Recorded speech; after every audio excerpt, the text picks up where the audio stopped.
Hi everyone, welcome back to my channel. I'm Huck. Today I am doing my August book haul. So I have 7 books to talk about today that I got in August. So let's get started. I'm going to start with the books that are new releases that I got this month.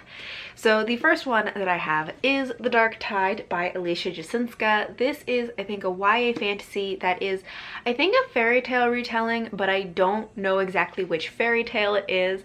But in this world, there's a queen who I think every year comes and takes a boy from the locals, and they just kind of like sacrifice him to her, and our main character is afraid that her brother is going to be the boy that is taken this year. So she enlists this other boy to help her protect her brother, but then the other boy ends up being taken, and so our main character has to go on an adventure to save him. But I think that she might fall for the queen because I think there's a female-female romance in this. But I am very excited about this one. Love a fairy tale retelling, and this one has a great cover. And the other new release that I have is Rey Bear by Jordan Ifueko, and this one also has a beautiful cover, and I've been hearing so much about this book. I've been hearing great things about it. So this is, I think, another YA fantasy, and in this our main character has had a spell placed on her that compels her to kill the prince, but the way that it works is that she is going to have to become very close to him and win a place among his like retinue or his council or something. But once she gets that place, she also is compelled to protect him, and so she has these opposing forces, one telling her to protect the prince and one telling her to kill him. And so it is about her kind of finding her place in the world and dealing with these opposing forces in her life. So I've just, as I said, heard amazing things about this one, so I'm really excited to have it. Then the next book that I have is another 2020 release, but this one I think came out in like January, which is Kunder Women by Afia Atakora, and I'm so excited about this book. I first heard about this when Injiri from Onyx Pages hauled it like a month or two ago, and this just has a lot of things that I feel like I could really love about this book. So this is historical fiction. It takes place in like post-Civil War United States, like in the South, I think. And we're following 3 women. 2 of them are mother and daughter who have magical powers. So they are able to heal and to curse. And so the mother is a healer, but the daughter doesn't really want to follow in her mother's footsteps and be a healer. She wants a different life. But they find a cursed child or a cursed like baby, and then that is what kind of starts the plot off, as these women and the community that they live in have to decide what to do with this cursed baby. And there are so many things that I feel like I could love about this. I have really been wanting to read more historical fiction and historical fantasy. Obviously there are healers in this book, and there's healing magic, which we all know I love and I'm so excited about. Also, I do really like books that have, you know, like generational themes and generations of families and passing down healing magic and wisdom through the generations. So love that.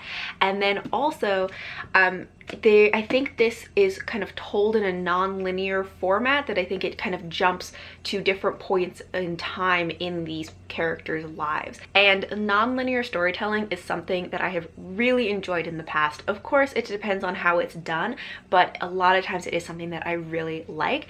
So there are just so many things about this that make me think I am going to love it. I read some reviews about it that also said that the writing is really beautiful, and I'm so excited. I hope I love it. The only thing that I'm not sure about with this one is the time period that it's set in, because like post-Civil War Southern United States is not really a time period I'm usually drawn to, but you know, maybe I'll love it. Who knows?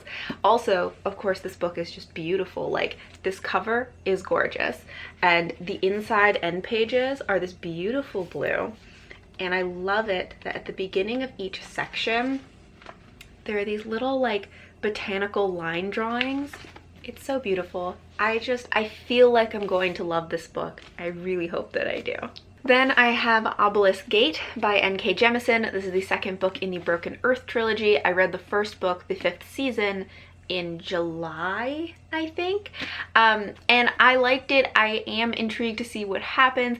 It is like a post-apocalyptic sci-fi fantasy, and post-apocalyptic's not my favorite genre or setting, but I am very intrigued as to where the story is going, so I got the second book to continue it. Another continuation of a series that I got is Realm of Ash by Tasha Suri. I read the first book, Empire of Sand, at the beginning of August, so I will be talking about my thoughts on it in my August wrap-up, which will be coming soon. But clearly I liked it enough that I wanted to get the second book in the duology.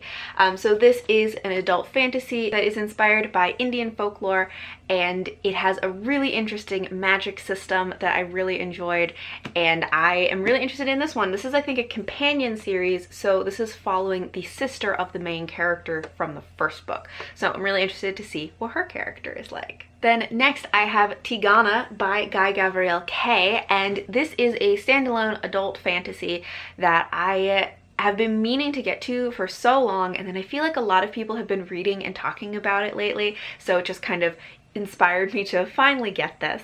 I've been wanting to read something by Guy Gavriel Kay for a while because I always hear that his writing is so beautiful, that he does amazing character work, his world building is great, all things that I love.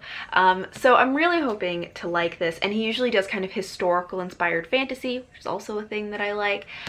So yeah, I don't totally know what this one is about. I've kind of forgotten the synopsis for this, but I do remember that it had something to do with memories, and also love memory as a theme in books. So I'm really interested in that, and I'm really hoping to like it. The only thing is, since buying this, I have heard that there is like an incest plotline in this, and I hate incest plot lines. I don't know why so many fantasy books insist on having them. So I'm not excited about that, but I am still going to give this book a try and hope that I enjoy it despite that. And the last book that I have today is The Word for World is Forest by Ursula K. Le Guin. This is a very short sci-fi that takes place on a planet that is completely covered in forests, and the planet's inhabitants are very peaceful, but then their planet is invaded by people from another planet who are very violent, and so the people from this planet have to kind of decide how they're going, like what are they going to do? Are they going to fight back even though it's against their nature? And I also think that this has a lot of themes around like language and words, and how language like frames our like awareness, which is a theme that I think sounds really interesting. And I have been wanting to read some more Ursula K. Le Guin, so I'm excited to have this one. So those are all of the books that I hauled in August. If you've read any of them, let me know what you thought of them or which books you think I'll like best. Talk to me about it in the comments. Thank you all for watching, and until next time, bye!